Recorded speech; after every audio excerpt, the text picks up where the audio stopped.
the member. The question is that this bill be now read a second time. Legal call the member for Petrie. Well, thank you, Mr Deputy Speaker. Thank you. It's great to be here today. Mr Deputy Speaker, infrastructure, schools, jobs, support for the vulnerable and relief from the rising cost of living, all key priorities that received a boost in the 2017 federal budget. Just days after handing down the budget last month, Treasurer Scott Morrison, the member for Cook, was in the electorate of Petrie to hear feedback on how it would benefit local people. The Treasurer outlined major road improvements, $650 million, that will assist those living in Petrie, Longman, Lilly, Dixon, Fairfax and Fisher in particular, all in Queensland, allowing people to move more freely around the region. The investment will boost business efficiency, making businesses more productive so they're not stuck in traffic and paying wages while people are sitting at red lights. But it'll also make it a more logical base and usher residents around more safely. We are boosting the Bruce. I go back to 2014 when the former member for Longman and myself started the campaign to boost the Bruce Highway. We wanted to see some improvements on the Bruce Highway, and in some ways in this budget, I think in relation to infrastructure, the member for Longman is probably the biggest winner nationwide. So it's a Labor seat now, but there's 6 lanes that go all the way now under this plan, all the way to Caloundra. So at the moment, the 6 lanes stop at Caboolture. It'll go all the way to Caloundra, which will make a big difference to Petrie, Longman and those sunshine seats, coast seats of Fisher and Fairfax. So people from my electorate that are travelling north for holidays or going up to the Sunshine Coast will benefit from a 6-lane highway all the way to Caloundra, and people travelling from the Sunshine Coast down to Brisbane will also benefit. Longman and Petrie will also benefit from the $120 million in funding that was allocated in the 2017 budget to upgrade the Deception Bay overpass. The Deception Bay overpass is a small 2-lane bridge that will become a 6-lane overpass with turning lanes.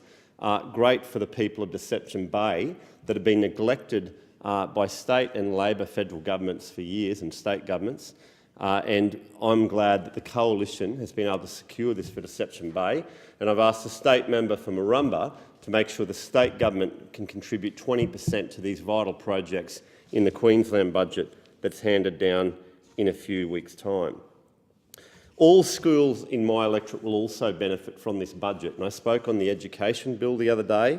I wasn't able to get through the advantages for all schools, but every school, whether they're Catholic, independent or state school, will see an increase in education funding, which is great, because as federal members we do spend a lot of time in schools. I know I certainly do, whether it's talking to students and about different issues, presenting flags, talking about leadership, encouraging them to do their very best. And we all spend a lot of time in schools. And so the other day I was mentioning in the bill in the lower house, or down in the House of Reps, about how it will benefit each school, Mr Deputy Speaker.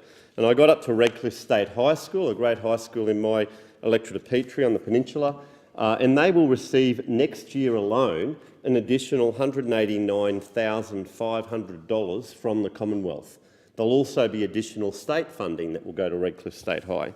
But $189,500 next year, and that's why I'll be voting, along with my coalition colleagues, for the education bill to benefit my electorate.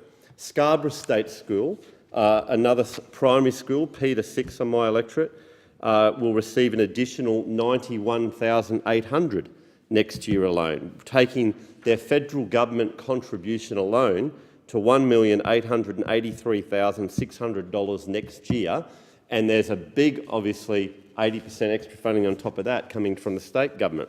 So good news for Scarborough, good news for Redcliffe High. Southern Cross Catholic College will receive $538,000 next year alone. Okay, they have 3 or 4 campuses. They have a lot of students, but they'll receive $538,000 next year alone, taking the federal government contribution to over $15 million for Southern Cross Catholic schools. So this is a big win for them. That's why I'll be voting for this bill, if only those opposite would also vote for it. Because if they don't and it doesn't get up, I'll have a lot of stuff to campaign on, not a problem in relation to that. So that's Southern Cross Catholic. St Paul's School independent school in the southern end of my electorate, next year will receive $314,400 extra next year alone. This isn't the 10-year target I'm talking about. This is just next year. The Lakes College at North Lakes, independent school, small amount of students, just 677 students there from P to 12, but will receive another $197,700. Great local school, the Lakes College, had a lot to do with them. Been out there a lot, been for their fun run. They do a great fun run through North Lakes. Woody Point Special School, great little school at Woody Point. I just lived around the corner from them for 5 years. They've only got 79 students, obviously children there with a disability, and the staff there do a great job, the teachers do a great job, as well as the admin staff. $33,700 increase next year from the federal government alone, which will take the federal contribution to $691,600 next year.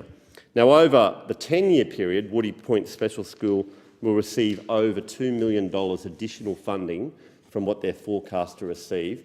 Somehow those opposites say that's a cut. Mate, I'm telling you, I just can't get my head around it. But I'll be voting for the education bill, and I'm very pleased that it's in the budget. So schools have had a big win. We also had a big win in the Moreton Bay region with funding, combined with funding for an increased preschool places and investment in the Moreton Region University. Our young people have access to education that allows them basically a cradle to career pathway closer to home. So not only are we increasing funding for preschool and from the 1st of July 2018, big increases in childcare, big increases in P to 12 in schools right around the nation, in the 40 schools in my area, but also in university as well. We've managed to secure $100 million plus low-interest loan for the University of Sunshine Coast to build the first university, decent university, at Petrie in the seat of Dixon that will benefit Dixon, Petrie and Longman and all the students that live in the Moreton Bay region. It'll mean, at the moment, for many students, it's out of sight, out of mind. They'll be able to live close to home and be able to see that university, which will offer a number of subjects, all sorts of different subjects there at university, and that's great news. We've been able to secure that. So that's really good news. In the budget in relation to university, I say this to the people of my electorate. At the moment, the federal government pays 60% of all costs up front in relation to university, and every student that goes to university pays 40%. Now, they can pay that 40% up front, or they can hex it, as we know.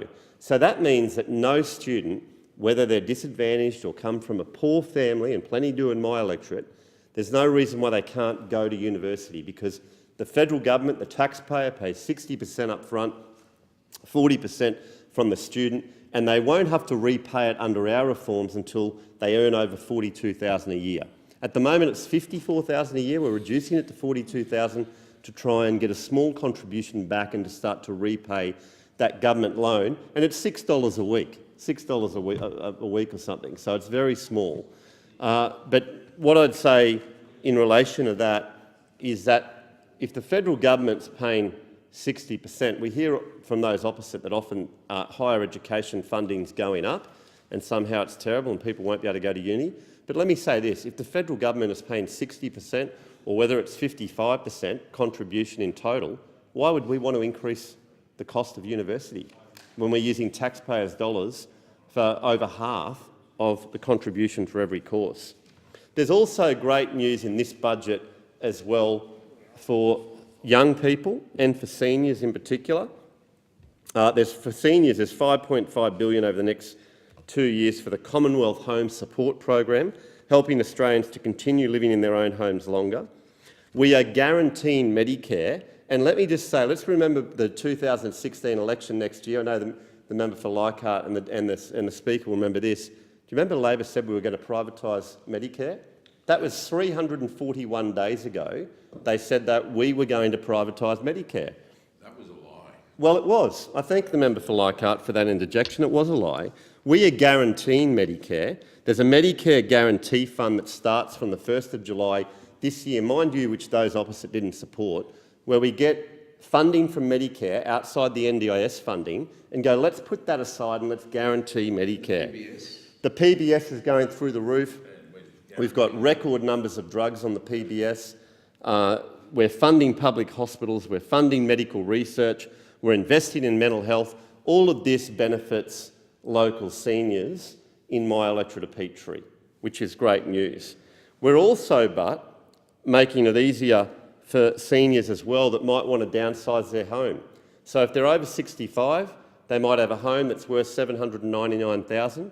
The kids have moved out of home and they want to go to something smaller like a unit. They'll be able to do that, right? They might have a super fund, and let's say they buy a unit for $400,000. From the 1st of July next year, they'll be able to get that $399,000. They sell their house for $799. I guess after commission and all that, they might end up with an additional $350 on top of the unit. They'll be able to get that $350 and put it into their super fund as a non-concessional payment above what you can normally put into super. So that's a good thing.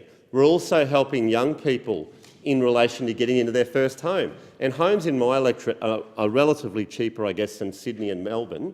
But a young person that wants to save $30,000 over 2 years for a contribution for a deposit on their home effectively would need to earn $45,000 gross at the moment.